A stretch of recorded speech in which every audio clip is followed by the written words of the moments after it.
What's going on? Ladies and gentlemen, it's day 2. It's match 5. I can't do it. Can't do it. It's too much. It's a plane in the air, guys. Let's get into it. You know, things are exciting. The desk. You know when they're breaking down the pink ponies and Martin's eyes are glazing over? They'd hit a rough patch. But we are going to have a good game to start with because Miramar, as I said, there's not too many games to be played here, right? This is going to be those kind of, you've got to deliver on the day, and some teams will do better than others at this, I feel. And already those leaderboards, Rich, they're a little bit unique, and I wonder if they're going to last. I was surprised that the desk was saying that they feel as though it's going to be somewhat similar today, because as it stands, if I'm not mistaken, it's what, Northern Lights, Tornado Energy, and DA, and then Omicron towards the top, right? So Yep. that's the thing is, I wouldn't be surprised at the end if some of those teams are still involved. I just don't see that being a consistent factor, especially when you have the likes of Liquid in 9th, FaZe in 13th, TSM 12th. I feel as though surely there's room there. And you're going to have the Sauna Boys close by. We already saw the casualty coming out from WS. Now, everyone else, this is Liquid and DA in a very weird spot. DA just turning up as Liquid are leaving. This is very strange, and this could be the downfall of Liquid. Maybe not expecting this, and I don't... Wait, Clip just turned that around. Oh, you gotta feel bad. You gotta be feeling bad. DA's just turned up and like, oh, this is perfect. They had no idea. And then suddenly Clip goes, there's a reason I'm at the top of the scoreboard, boys. There's a good goddamn reason. So now, DA gonna have to pick up the pieces. Mexi and James are a little stuck, though. So you've got Clip and Ibby on the ground, and these two are gonna just have to hold position. Nade's gonna come through. Mert's in no man's land. Not recoverable for a good long while. He's just gonna be out here. That smoke might keep him safe. Smash a little further forward, but I want to look at the angles that maybe Clip can get. Yeah, so if Smash falls back, very open, but these aren't easy shots with a barrel. That thing bounces. Nice little nade, though. You can see the damage trickling through. You spoke about recovery, Lauren, and this is exactly what it's going to be for Liquid if they solidify this one. To be able to turn around, turn and face this, and take this fight head-on is phenomenal work. Now, remember, they had the first player knocked on their side. They turn, they get the resuscitation off, and now they're back on the offensive. With 2 players being able to flank through the garage, they've knocked out 2. They know they're going to be going for the heals. They can't afford to lose more. We're losing Mert. They know they're down to 3, so they're counting the numbers here. They know exactly who's in a really bad position, who's going to be out, and who's going to be potentially down at this moment in time. It's their turn to strike. They have the advantage. There's 3 of them all together. Even if one of them knocks at this point, they can just go for the overpeak and get the return frag. Trellius still alive. I want to keep my eyes on this man, Code Marco. I haven't seen him shine yet within this DA roster, but we know how good he was prior to that point. So I really want to see him come together with this and find that chemistry and the comfort to be able to maybe pop off a little more. But James being up on top, a little dangerous, considering the angles will be at least initially favorable towards DA. The return fire could be quite good for Liquid, but the sad fact for Liquid is they wanted to leave this. They wanted to move on, but now they're going to have to take this fight, and it's going to be quite tricky to clear. Look how many obstacles and objects are in the way, but it's a quick shot from Clib. It's so good from Clib. That man is a monster. What? 2 huge kills, and he didn't have the advantage on either of them. Code Marco is looking rough in all kinds of ways. A tag from Tornado Energy, God knows where that just came from. But for now, I'm pretty sure James just heard that, and he's calling the cavalry over. They're going to swarm this. That's about a 900-meter shot in the distance. They're up on the edge of the crater. So to be able to tag that, you spoke about Liquid staying stationary and wanting to get away from this. That's the disadvantage. They're more than likely going to clean this fight absolutely spot on. They don't lose anybody, but it's slowed them down. It's put them out of position. It's put them out of place. They're on the edge of the circle now, and people are making note of their position. Red line on the rotate. They do lose 1 in transition. It's rather unfortunate. We said eventually it could get a bit sketchy with how the position of this playing path was. Red line, I believe, have lost 2.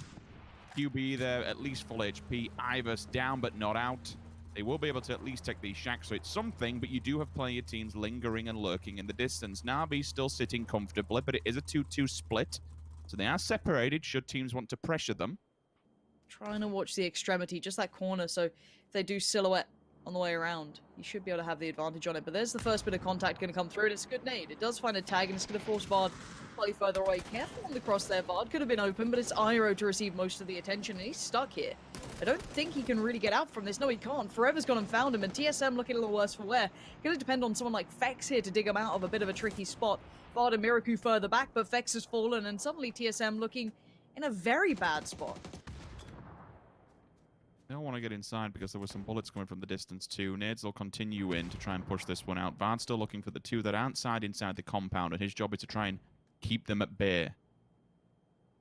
Let what's left of the team try and do some work. Miraku's there at least to support him, but you can still see that tracer fire coming in, and that's why we'll probably just fall back ever so slightly. Vard could do with a banger of a nade here.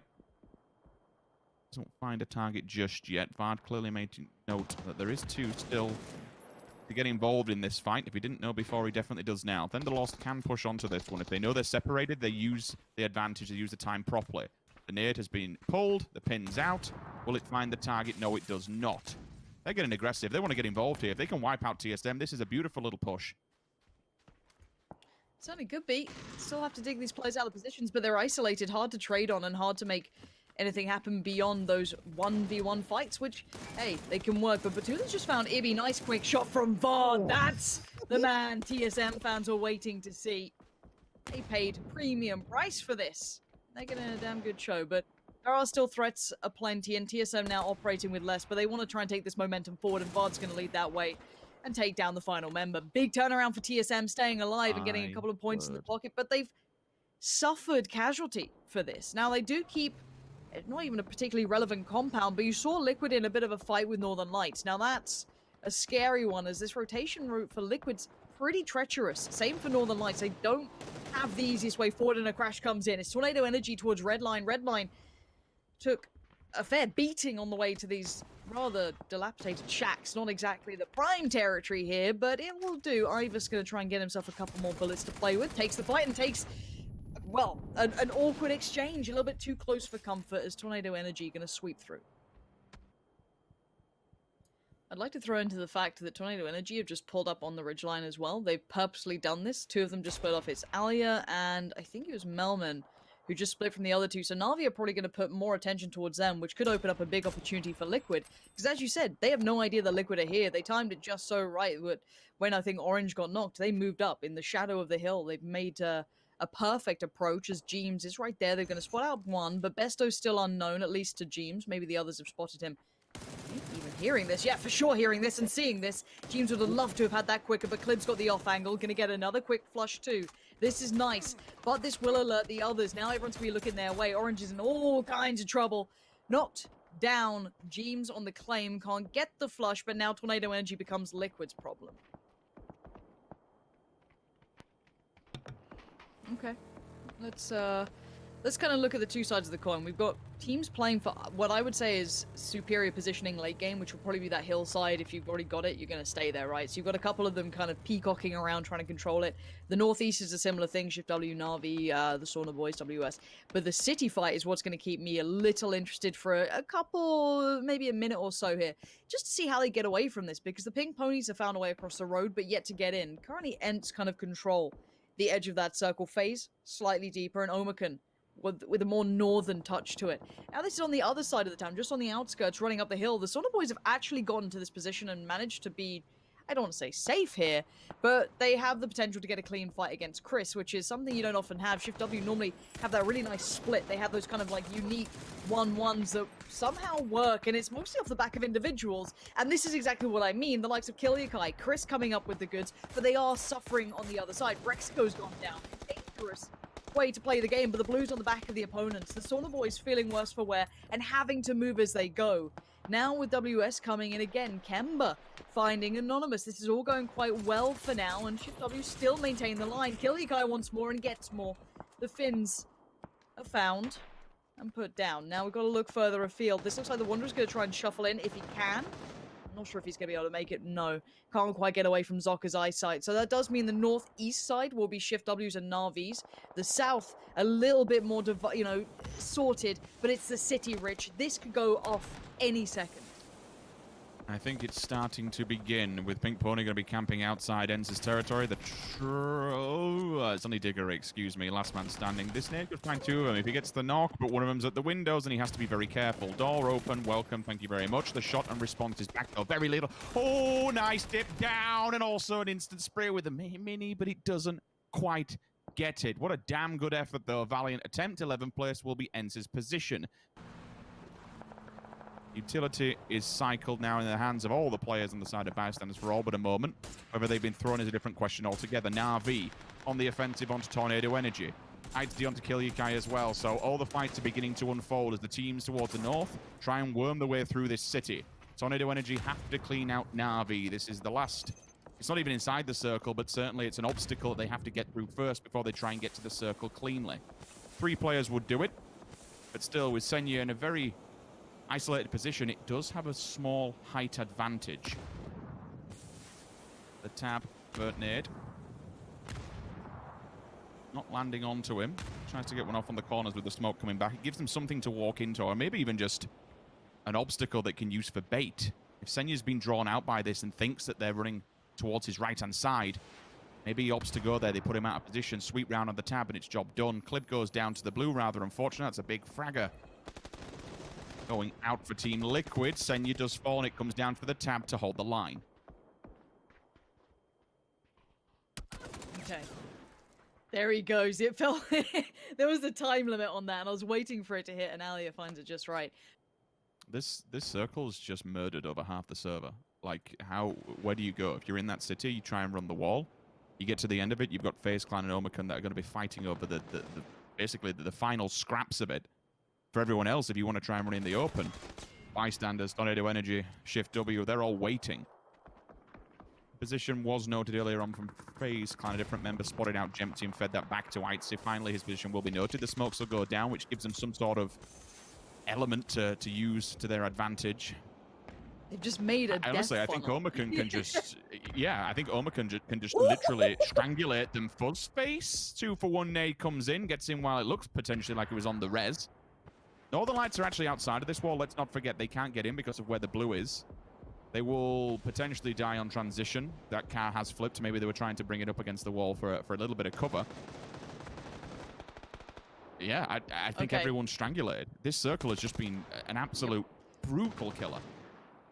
Jempty just needs to stay alive, right? He is the anchor point to this. He needs everyone else to die around him, and your teammates do everything you can to keep Jempty alive. Paige has already fallen, and FaZe are good at these scenarios, and that's what scares me. There is only 3 of them, and the smokes are rife. You can barely see anything. The thick smog of the city keeping everyone from having vision at all. Northern Lights with a quick mad play. They've got to try and make something happen, and none of it works. Liquid just got battered, as did FaZe. This is great work from Omicron. Somehow, keeping all their players in the right places. They're still cautious. They're still scared of another creature appearing from the smoke. But they did it. They did what they needed to. And now with 3 alive, the res going to come back up. They get in towards the final circle. Now look at this. We have 5 teams and 11 players. Scraps left over. Northern Lights with 2. Omicron with 3. Shift W with 1. Bystanders 2. Look at this from Vazku. Beautiful work. Really nice close quarter play here. But then Tornado Energy are being the biggest boys in this circle. High ground on their side and confidence beside them. Keep in mind they've got some big fraggers here too. Ali's been having a tournament so far. So if he keeps going, this is going to be dangerous for everyone else. Molly down, scored its target as well. And they're wandering around. It's whoever can pick up the final point. Will be bystanders. So Tornado Energy 3, Omicron 3, bystanders 2, Northern Lights 1. Lou could probably be a bit of a daredevil here and do some danger to Omicron. They've been provided a gift by the circle being in their favor at this side of the city. They just need one good nade to clear him out, and then they can advance forward, or they just need Alia to do them a favor and be able to remove him from that position. Now he's gone, there is something to move. There is some sign of life, but it's not going to happen. I mean, for so long, Lauren, Tornado Energy have just been up in the hillside. It's just been so fruitful them that the kills, the frags, it's all theirs. They had to crush Na'Vi. They've had to play against a couple of pretty hard teams to fight against, and they've done well. And it's got them to this position, and they have all the cards. This would take something very surprising or something very individually above the standard to see it go against Tornado Energy right here. With 14 kills, probably make it 15 pretty soon. These guys are on for a belting first game, and we saw this before. These guys were leading the way on kills. They were looking great, and look at these shots. Omicron were one of the teams against them that had a similar performance. They had a couple of outstanding plays, and already Omicron are gone. Now down to just 2, the bystanders, with 2 remaining. Flammy Short trying to get close to Tornado Energy, but these guys have so much momentum beside them. Example's going to try and get involved early on, and he's going to just shred them limb from limb. Nothing to be done, nothing more to be seen. This one's over. Tornado Energy with a commanding game. 16 kills in the first place, Rich. That is above and beyond what I'd expect from most teams here. All my life I want money and power, respect my mind, or die from last shine. I pray my dick get big as the Apple time, so I can fuck the world for 72 hours. Goddamn.